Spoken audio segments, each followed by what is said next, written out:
नमस्कार, स्वागत है आपका राज्यसभा टीवी में। आपके साथ मैं हूं अभिलाषा पाठक।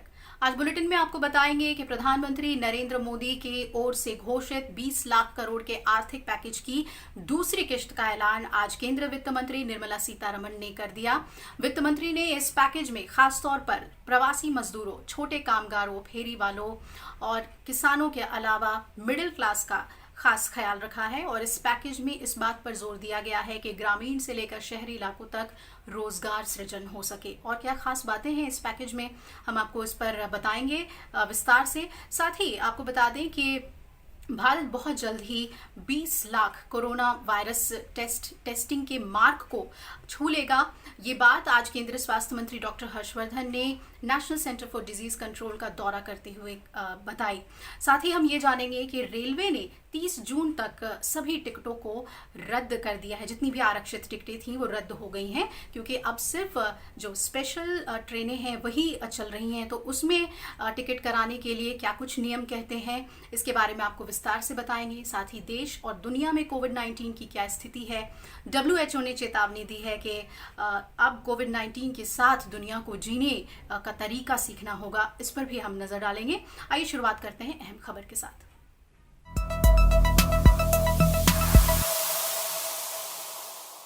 प्रधानमंत्री नरेंद्र मोदी ने मंगलवार को 20 लाख करोड़ के आर्थिक पैकेज का ऐलान किया था। आज केंद्रीय वित्त मंत्री निर्मला सीतारमण ने इसके दूसरे भाग का विवरण पेश किया। आज के पैकेज में उन्होंने खासतौर पर प्रवासी मजदूरों, रेहड़ी पटरी वाले दुकानदारों, छोटे व्यापारियों और छोटे किसानों का ख्याल रखते हुए पैकेज की घोषणा की। कुछ दिनों पहले जिस तरह से प्रवासी मजदूरों ने सबका ध्यान अपनी ओर खींचा था अपनी समस्याओं को लेकर, तो आज के पैकेज में उन पर खास ध्यान रखा गया है। प्रवासी मजदूर वो जहां भी होंगे उन्हें अनाज की मुफ्त सप्लाई की जाएगी। इसके तहत अगले 2 महीने के लिए प्रति व्यक्ति 5 किलो गेहूं या चावल या चना मुफ्त दिया जाएगा। इसके लिए उनके पास कार्ड होना जरूरी नहीं है। साथ ही सरकार ने ये भी घोषणा की है कि प्रवासी मजदूर एक ही राशन कार्ड से देश के किसी भी कोने से अनाज ले सकेंगे। राशन कार्ड की नेशनल पोर्टेबिलिटी के इस काम का 83% इस साल अगस्त और 100% काम मार्च 2021 तक पूरा कर लिया जाएगा। साथ ही सरकार प्रवासी मजदूरों के लिए अफोर्डेबल रेंटल हाउसिंग स्कीम भी लॉन्च करने जा रही है, जिसके तहत उन्हें कम किराए पर एक रहने लायक घर मिल सकेगा। We think there are about 8 crore migrants for whom benefit will reach through this free food grain supply. The central government will take the cost and they will not be charged. 3,500 crores will be spent on this intervention within the next 2 months. So I know migrants are also moving out, either they are going back, very few are coming back.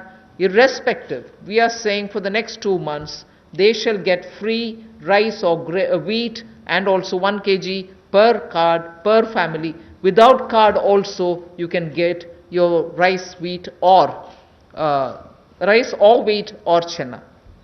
छोटे व्यापारियों को मदद देने के लिए सरकार ने मुद्रा शिशु ऋण में 1500 करोड़ के ब्याज में राहत देने का फैसला लिया है और अभी तक 1.62 लाख करोड़ का कर्ज दिया जा चुका है। इस योजना के तहत नियमित रूप से कर्ज चुकाने वाले कामगारों को 12 महीने तक ब्याज में 2% की छूट दी जाएगी। साथ ही सरकार ने देश के 50 लाख स्ट्रीट वेंडर्स के लिए भी 5000 करोड़ रुपए के कर्ज का ऐलान किया है।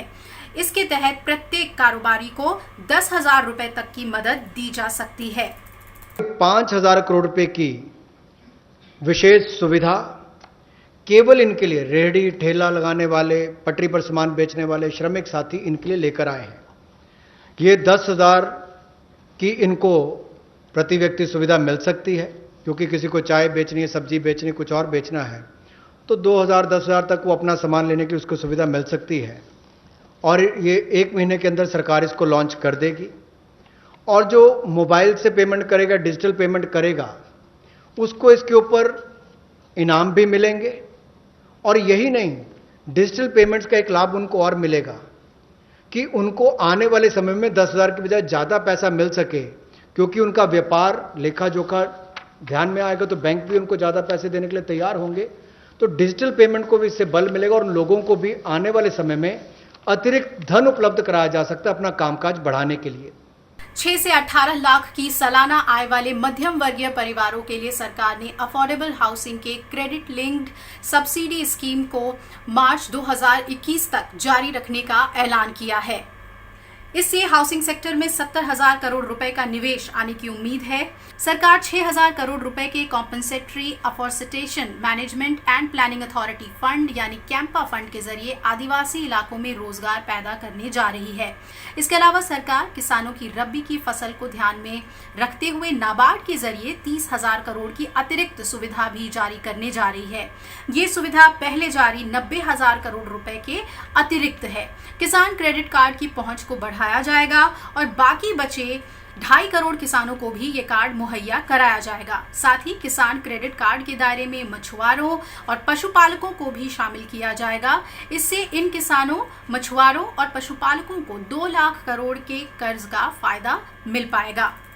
6 लाख से 18 लाख की आय वालों को हाउसिंग सेक्टर में लाभ मिलेगा। ये 70,000 करोड़ का बढ़ावा देने वाली योजना है, जो क्रेडिट लिंक सब्सिडी स्कीम जो 31 मार्च 2020 तक हमने एक्सटेंड की थी, जिसका लाभ 3.3 यानी कि 3,30,000 के लगभग मध्यम वर्ग के परिवारों को हुआ था। अब इस योजना को 31 मार्च 2021 तक बढ़ा दिया गया है और इससे लगभग 2.5 लाख से ज़्यादा मध्यम वर्ग के परिवारों को लाभ मिलेगा और 70,000 करोड़ रुपये का इसमें कुल मिलाकर इन्वेस्टमेंट आएगी, जिससे स्टील, सीमेंट ऐसे मटेरियल से जुड़े हुए, आपके रियल एस्टेट से जुड़े हुए, हाउसिंग से जुड़े हुए सेक्टर्स को भी बढ़ावा मिलेगा। तो लाखों लोगों को मजदूरी के अवसर भी मिलेंगे, तो मजदूरों को भी लाभ मिलेगा और इन सेक्टर्स को लाभ भी मिलेगा और गरीब के ऊपर वाली श्रेणी जो है मध्यम वर्ग की, उसको घरों का लाभ भी मिल पाएगा। कोविड-19 के खिलाफ जंग में पीएम केयर्स फंड ने अहम योगदान देने का फैसला किया है। पीएम केयर्स फंड ट्रस्ट ने कोविड-19 के लिए जरूरी अलग अलग काम के लिए 3100 करोड़ रुपए का फंड आवंटन करने का फैसला लिया है। घोषणा के मुताबिक 3100 करोड़ रुपए में से लगभग 2000 करोड़ रुपए की धनराशि वेंटिलेटर्स की खरीद में इस्तेमाल होगी। इस राशि में 50,000 वेंटिलेटर खरीदे जाएंगे, जिनको सभी राज्यों और संघ शासित प्रदेशों के कोविड अस्पतालों को दिया जाएगा। इसके अलावा 1,000 करोड़ रुपए की राशि का उपयोग प्रवासी कामगारों की देखरेख में किया जाएगा, जिसके माध्यम से सभी राज्यों में कामगारों के भोजन, आवास और चिकित्सा की सुविधा प्रदान की जाएगी। वहीं 100 करोड़ रुपए की राशि कोविड-19 की वैक्सीन के विकास में सहायता के लिए दी जाएगी, जिसके अनुसंधान के लिए लगातार प्रयास जारी है। इसी साल 27 मार्च को गठित इस ट्रस्ट का नेतृत्व स्वयं प्रधानमंत्री कर रहे हैं और ट्रस्ट के अन्य पदेन सदस्यों में रक्षा मंत्री, गृह मंत्री और वित्त मंत्री शामिल हैं।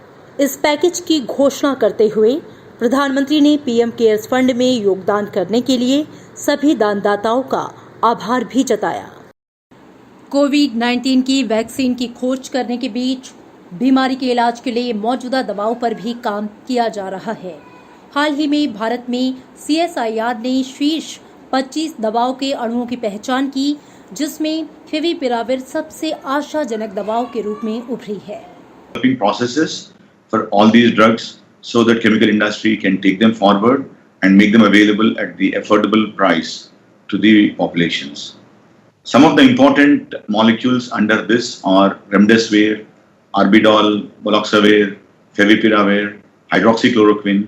So what we have done is we have made many teams across CSIR families, including in IICT, and we have come across with a very novel process for Favipiravir, and we have transferred the process to a Bombay company, and they have made regulatory compound, they have gone to regulator, and we believe that in the next few weeks, this drug will be available to the Indian population. Drug controller से clinical trial की मंजूरी मिलने के बाद दवा के उत्पादन पर भी काम शुरू किया जा रहा है। जेनेरिक दवा फेविपिराविर को पहले से ही इन्फ्लुएंजा के इलाज के लिए इस्तेमाल किया जा रहा है। हाल ही में चीन, जापान और इटली जैसे कई देशों में हुए क्लिनिकल ट्रायल में इसके सकारात्मक परिणाम मिले हैं। और अब नजर डाल लेते हैं देश में कोविड-19 की स्थिति की। तो स्वास्थ्य मंत्रालय के मुताबिक अभी तक देश में 78,000 कोविड-19 के मामले सामने आ चुके हैं और इनमें से 49,000 से ज्यादा एक्टिव मामले हैं। पिछले 24 घंटों में कोरोना के 3,722 नए केस सामने आए हैं और पिछले 24 घंटे में 134 लोगों की कोविड-19 से देश में मौत हुई है। अब तक देश में 26,200 से ज्यादा कोविड-19 के मरीज ठीक हो चुके हैं और 2,549 लोगों की मौत कोरोना से अभी तक देश में हो चुकी है। और आइए अब नजर डालते हैं पूरी दुनिया में कोरोना वायरस की स्थिति की। तो अभी तक पूरे विश्व में 43,60,000 लोग कोरोना वायरस से संक्रमित हो चुके हैं, जबकि अभी तक 2,97,000 लोगों की कोरोना वायरस से मौत हो चुकी है। वहीं अगर हम सबसे ज्यादा पीड़ित देशों की बात करें तो आइए सबसे पहले देख लेते हैं कि अमेरिका में क्या स्थिति है। अमेरिका में सबसे अधिक 13,90,000 कोरोना वायरस के मामले सामने आए हैं और यहां पर अब 84,000 से ज्यादा लोगों की मौत हो चुकी है। बात करें रूस की तो यहां तेजी से मामले बढ़कर 2,52,000 के पार पहुंच चुके हैं और यहां पर 2,300 से ज्यादा लोगों की मौत हुई है। इटली में 2,22,000 से ज्यादा मामले और 31,000 से ज्यादा मौत हुई है कोविड-19 से। वहीं स्पेन में अब तक 2,28,000 से ज्यादा कोरोना संक्रमण के मामले सामने आ चुके हैं और 27,000 से ज्यादा लोगों की मौत हुई है। उधर फ्रांस में 1,78,000 से ज्यादा कोविड-19 के मामले सामने आए हैं और 27,000 से ज्यादा लोगों की फ्रांस में मौत हुई है। ब्रिटेन की भी बात करें यहाँ पे तो यहाँ 2,30,000 से ज्यादा मामले अभी तक सामने आ चुके हैं और ब्रिटेन में 33,000 से ज्यादा लोगों की मौत हो चुकी है। वक्त हो चला एक ब्रेक का। ब्रेक के बाद फौरन लौटेंगे, आप बने रहिए हमारे साथ।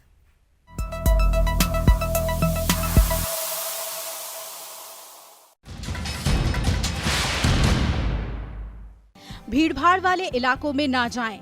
धार्मिक, सांस्कृतिक, मनोरंजन, शैक्षणिक आयोजन से लेकर खेलकूद की गतिविधियों से दूर रहें।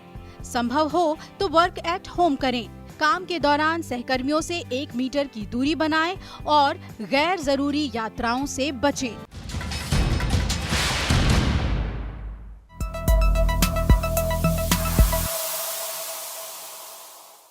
ब्रेक के बाद स्वागत है आपका। आइए रुक करते हैं अगली खबर का।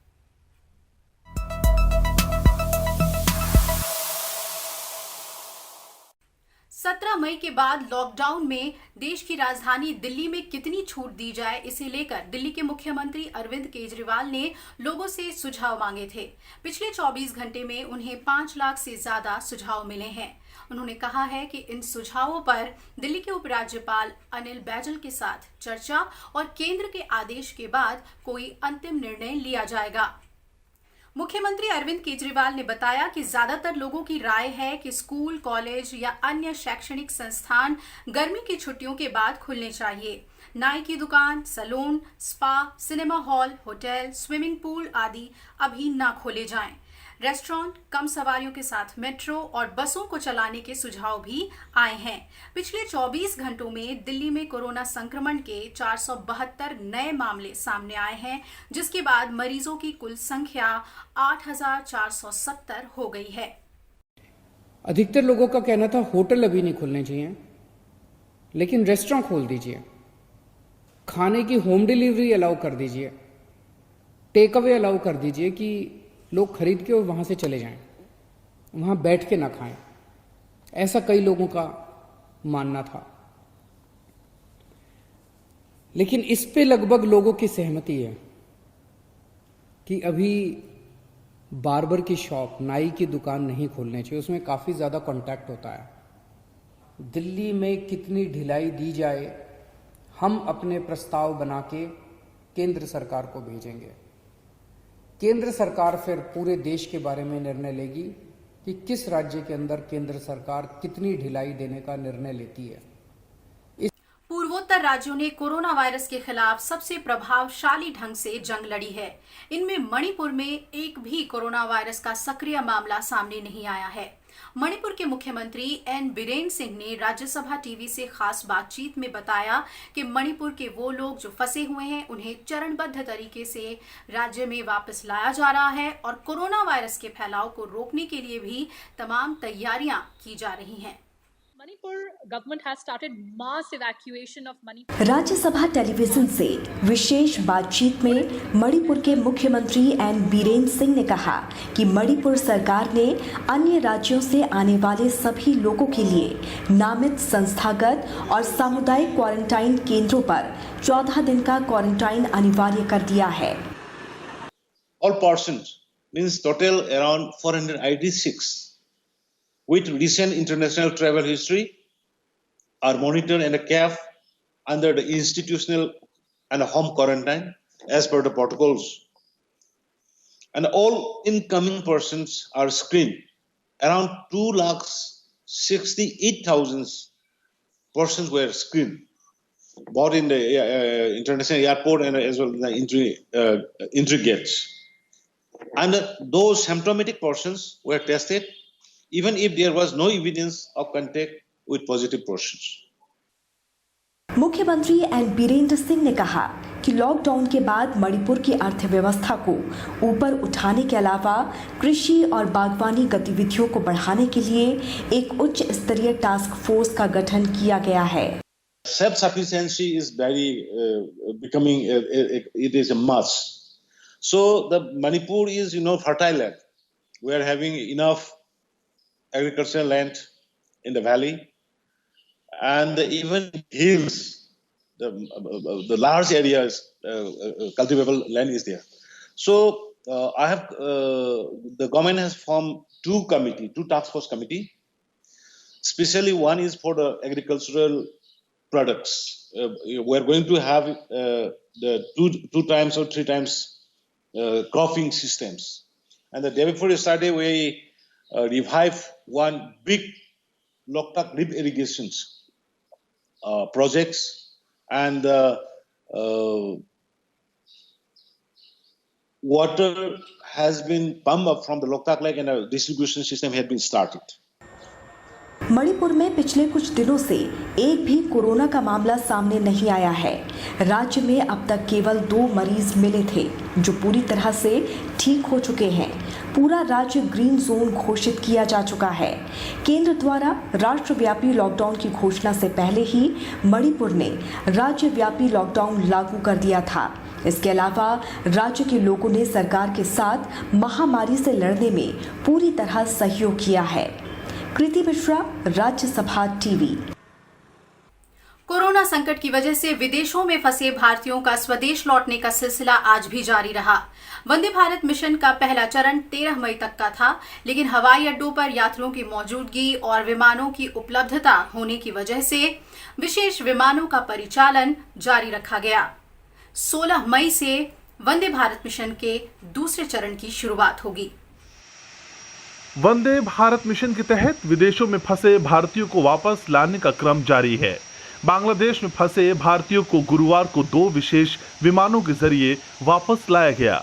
ढाका से 158 भारतीयों को लेकर एयर इंडिया का विशेष विमान चेन्नई पहुंचा, जबकि बांग्लादेश की विमान एयरलाइन से 70 भारतीयों को ढाका से दिल्ली लाया गया। उड़ानों की परिचालन प्रक्रिया के दौरान सुरक्षात्मक उपायों का पूरा ध्यान रखा गया। मिशन के तहत एयर इंडिया एक्सप्रेस का विशेष विमान दुबई से अमृतसर भी पहुंचा। इस विमान के जरिए 177 भारतीयों की स्वदेश वापसी हुई।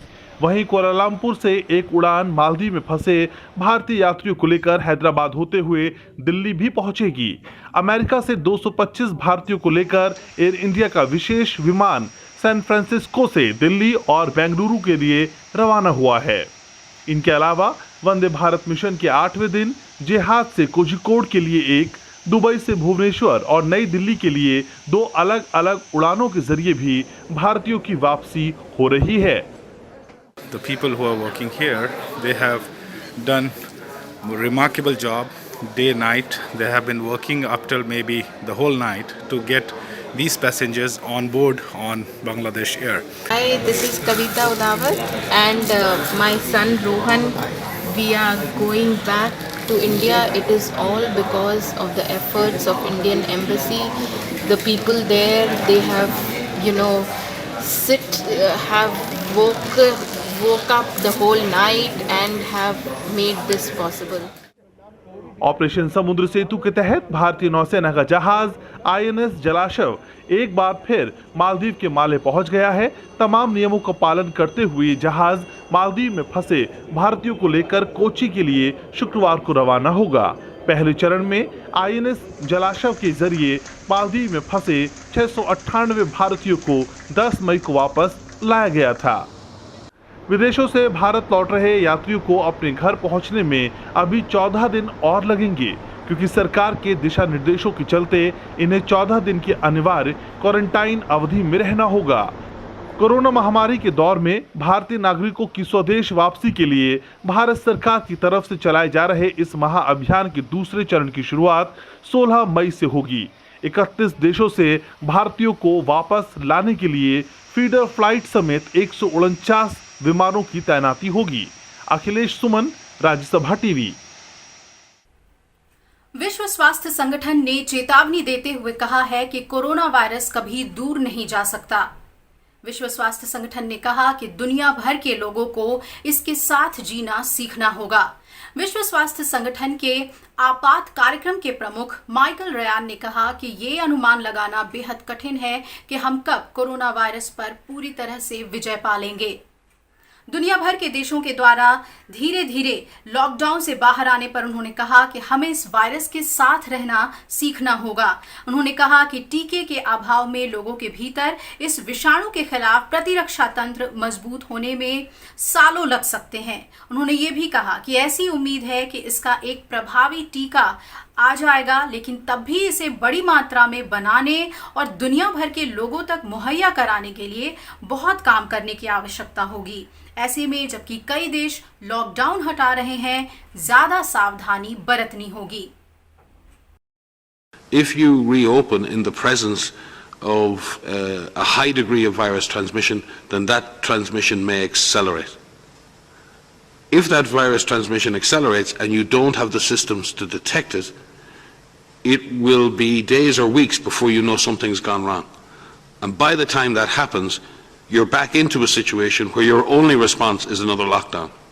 To put this on the table, this virus may become just another endemic virus in our communities, and this virus may never go away. Corona संकट के बीच जीवन पूरी तरह से बदल गया है। कामकाज करने के तरीके भी बदल गए हैं। अब ज्यादातर लोग वर्क फ्रॉम होम कर रहे हैं। केंद्र सरकार ने भी इस दिशा में कदम बढ़ाते हुए सोशल डिस्टेंसिंग बनाए रखने के लिए कार्यस्थलों पर अब अपने कर्मचारियों को घर से काम करने के लिए कदम उठा लिया है और इसके लिए कार्मिक और प्रशिक्षण विभाग ने कर्मचारियों के घर से काम करने के संबंध में मसौदे को रूपरेखा दे दी है। एक रिपोर्ट। कोरोना संकट के मद्देनजर केंद्र सरकार के कर्मचारियों को लॉकडाउन के बाद भी घर से ही काम करने की अनुमति दी जा सकती है। सभी मंत्रालयों को भेजी विज्ञप्ति में DOPT ने कहा है कि कई मंत्रालयों ने राष्ट्रीय सूचना विज्ञान केंद्र की वीडियो कॉन्फ्रेंसिंग और ई-कार्यालय सुविधाओं का लाभ उठाकर लॉकडाउन के दौरान सफलतापूर्वक काम किया, जो अपनी तरह का पहला अनुभव था। इसलिए लॉकडाउन खत्म होने के बाद घर पर ही सरकारी फाइलों और सूचनाओं को हासिल करते हुए सूचना की सुरक्षा सुनिश्चित कर वर्क फ्रॉम होम के लिए व्यापक खाका महत्वपूर्ण है। इसी अनुरूप सरकारी कामकाज के सुचारू संचालन के लिए कर्मचारियों के वास्ते नई मानक संचालन प्रक्रियाएं तय की गई हैं। दिशा निर्देशों के मसौदे में कहा गया है कि अभी करीब 75 मंत्रालय विभाग ई-कार्यालय मंच का सक्रियता से इस्तेमाल कर रहे हैं, जिनमें से 57 ने अपने काम का 80% से ज्यादा लक्ष्य हासिल कर लिया है। फिलहाल जो मंत्रालय विभाग ई-कार्यालय मॉड्यूल का इस्तेमाल नहीं कर रहे हैं, वो समयबद्ध तरीके से अपने सचिवालय और अधीनस्थ कार्यालयों में इसका जल्द क्रियान्वयन करेंगे। हालांकि घर से काम करते हुए क्लासिफाइड फाइलों को प्राप्त नहीं किया जा सकता है, इसलिए गृह मंत्रालय के निर्देशानुसार ई-कार्यालय के जरिए किसी क्लासिफाइड फाइल पर काम नहीं होगा। NIC गृह मंत्रालय के साथ विचार विमर्श कर ऐसी फाइल सूचना को हासिल करने के मौजूदा सुरक्षा प्रोटोकॉल का आकलन कर सकती है और इसके लिए उपयुक्त दिशा निर्देश और मानक संचालन प्रक्रियाओं का प्रस्ताव दे सकती है। सभी VIP और संसद संबंधी मामलों के लिए अतिरिक्त प्रोटोकॉल का प्रस्ताव दिया गया है। ऐसी सभी प्राप्तियों के लिए SMS के जरिए अलर्ट भेजे जाएंगे। मंत्रालय विभाग कर्मचारियों को लैपटॉप, डेस्कटॉप के रूप में साजो सामान संबंधी सहयोग रोटेशन के आधार पर मुहैया कराएंगे। हालांकि इनसे सिर्फ आधिकारिक काम की ही अनुमति होगी। घर से काम के दौरान इंटरनेट सेवाओं के लिए भुगतान भी किया जा सकता है। अंतर मंत्रालय चर्चा मंत्रालयों के बीच फाइलों के आदान प्रदान कार्यालय पर सुचारू रूप से हो सकता है। सेंट्रल रजिस्ट्री यूनिट मंत्रालय में ही सभी डाक रिसीव करेगी और जरूरत पड़ने पर इन्हें ईमेल पर भेजा जा सकता है। ऑफिस को SMS और ईमेल अलर्ट से जोड़ा जाए ताकि सभी जानकारी मिलती रहे। साथ ही ऑफिस के नॉलेज मैनेजमेंट सिस्टम में सभी जरूरी फाइलें, फोल्डर उपलब्ध रहे ताकि घर से काम करने में दिक्कत ना आए। ऑफिस के जरिए ही एक मंत्रालय से दूसरे मंत्रालय में फाइल भेजी जा सकती है। जरूरी ईमेल को फाइल का हिस्सा बनाकर ऑफिस में ट्रांसफर किया जा सकता है ताकि रिकॉर्ड बना रहे। वीडियो कॉन्फ्रेंसिंग लिंक के जरिए ही सभी तरह की बैठकों की व्यवस्था हो और घर से ही काम करने वाले अधिकारियों और कर्मचारियों के लिए मंत्रालय में टेक्निकल हेल्प डेस्क बनाई जाए। साथ ही वर्क फ्रॉम होम करने वालों को फोन पर उपलब्ध रहना होगा। दिशा निर्देशों के मसौदे में यह भी कहा गया है कि DOPT अधिकारियों कर्मचारियों को नीतिगत रूप से साल में 15 दिन घर से काम करने का विकल्प मुहैया करा सकता है। केंद्र सरकार के सभी विभागों को 21 मई तक इस पर अपनी टिप्पणियां भेजने के लिए कहा गया है। ऐसा न होने पर यह मान लिया जाएगा कि मंत्रालय विभाग प्रस्तावित मसौदे से सहमत है। ऐसा न होने पर यह मान लिया जाएगा कि मंत्रालय विभाग प्रस्तावित मसौदे से सहमत है। रविंद्र सिंह श्योराण, राज्यसभा टीवी। केंद्रीय स्वास्थ्य मंत्रालय ने आज प्रवासी मजदूरों, विदेशों से लौटने वाले भारतीय नागरिकों और ग्रीन जोन के लिए RT-PCR आधारित पूल टेस्टिंग के लिए दिशा निर्देश जारी कर दिए हैं। मंत्रालय ने बताया कि इस टेस्टिंग का इस्तेमाल ग्रीन जोन में निगरानी बनाए रखने के लिए किया जाएगा और नई गाइडलाइंस के मुताबिक क्वारंटीन में रखे गए प्रवासी मजदूरों, विदेशों से लौटने वाले भारतीय नागरिकों और ग्रीन जोन में कोरोना वायरस संक्रमण के प्रसार की स्थिति पर निगरानी रखने के लिए RT-PCR पर आधारित पूल टेस्टिंग करने का फैसला लिया गया है। पूल टेस्टिंग के लिए 25 लोगों के गले और नाक का सैंपल लिया जाएगा। ये सैंपल्स एकत्र करने की प्रक्रिया प्रशिक्षित लैब कर्मचारी करेंगे, जो उचित सुरक्षा सूट के साथ हैंड ग्लव्स, फेस शील्ड और N95 मास्क पहने होंगे। इन सैंपल्स की जांच रिपोर्ट आने के 24 घंटे के अंदर संबंधित क्वारंटीन को इसकी सूची दी जाएगी। अगर कोई पूल सैंपल पॉजिटिव पाया जाता है तो उसमें शामिल हर सैंपल की अलग अलग जांच की जाएगी।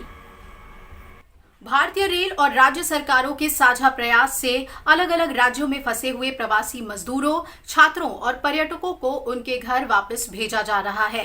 रेलवे ने यात्रियों के लिए खाने पीने और सैनिटाइजर का भी इंतजाम किया है। लॉकडाउन की वजह से मुंबई में फंसे लोगों को लेकर आज एक विशेष ट्रेन 1100 से ज्यादा यात्रियों को लेकर नई दिल्ली पहुंची।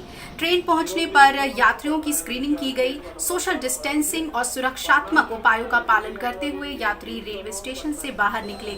वहीं दिल्ली से चलकर एक विशेष ट्रेन अहमदाबाद के साबरमती जंक्शन पहुंची, जबकि कल शाम को साबरमती जंक्शन से चली ट्रेन नई दिल्ली पहुंची। स्टेशन पर यात्रियों का स्वास्थ्य परीक्षण भी हुआ।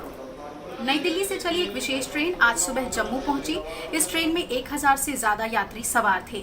यात्रियों की जांच के लिए स्टेशन पर विशेष नमूना संग्रह केंद्र की व्यवस्था की गई। बसों द्वारा गृह जिलों में भेजे जाने से पहले यात्रियों का स्वागत भी किया गया। वहीं डिब्रूगढ़ राजधानी एक्सप्रेस के जरिए कई लोग नई दिल्ली से अपने शहर पहुंचे। स्टेशन पहुंचने पर यात्रियों का स्वास्थ्य परीक्षण किया गया। इसके अलावा कई अन्य ट्रेनों के जरिए भी लॉकडाउन की वजह से देश में अलग अलग जगहों पर फंसे हजारों लोग अपने घरों तक पहुंचे। रेल मंत्रालय ने धीरे धीरे कुछ यात्री ट्रेन सेवाओं की शुरुआत की है। इनके अलावा वर्तमान व्यवस्था के अनुसार मौजूदा श्रमिक स्पेशल ट्रेनों का परिचालन भी किया जा रहा है।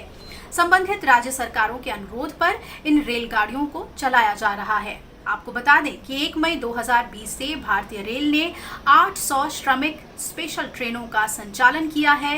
इन रेलगाड़ियों की मदद से अभी तक 10 लाख कामगारों को परिवार सहित उनके घर पहुंचाया गया है।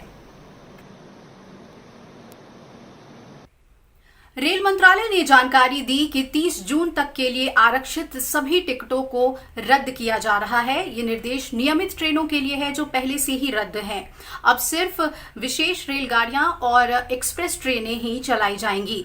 रेल मंत्रालय के बयान के मुताबिक 30 जून या उससे पहले यात्रा करने के लिए बुक किए गए सभी टिकट रद्द कर दिए गए हैं, यानी मेल, एक्सप्रेस, यात्री और उपनगरीय सेवाओं समेत यात्री सेवाओं को अगली सलाह तक के लिए रद्द कर दिया गया है और बुक की गई सभी टिकटों के पैसे रिफंड किए जाएंगे। दिशा निर्देशों के मुताबिक काउंटर पर रिफंड यात्रा की तारीख से 6 महीने तक टिकट जमा करने पर लिया जा सकता है।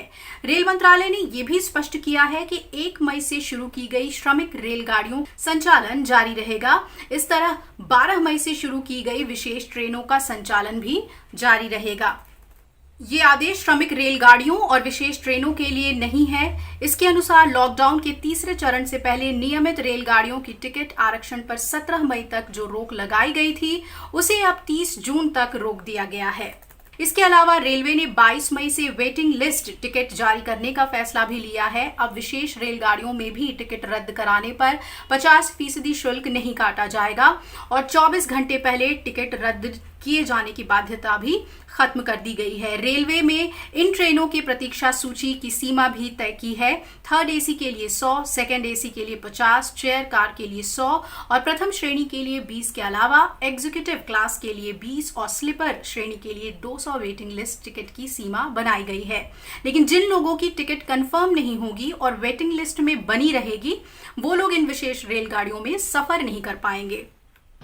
इस महीने की 22 तारीख से शुरू होने वाली यात्राओं के लिए 15 मई से बुक किए टिकटों के लिए ये बदलाव लागू होंगे। विशेष ट्रेनों के लिए आरक्षण की अधिकतम अवधि 7 दिनों के लिए रखी गई है। 22 मई से यात्रा के लिए यात्री 15 मई से वेटिंग लिस्ट टिकट बुक करा सकेंगे। इन ट्रेनों में कोई आरएसी टिकट नहीं होगा।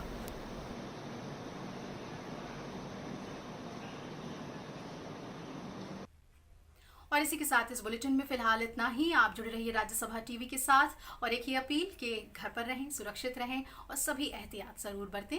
नमस्कार।